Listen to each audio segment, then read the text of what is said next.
Welcome back to another technical deep dive here in the debug zone. Today we're tackling a big question and breaking it down with insights from other users. Hopefully this clears up some misconceptions and helps you get the answer you need. So buckle up, stay a little curious, and let's jump right in.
And that's a wrap.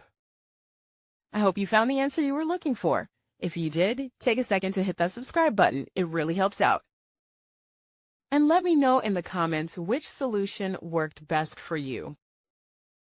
See you next time in the debug zone.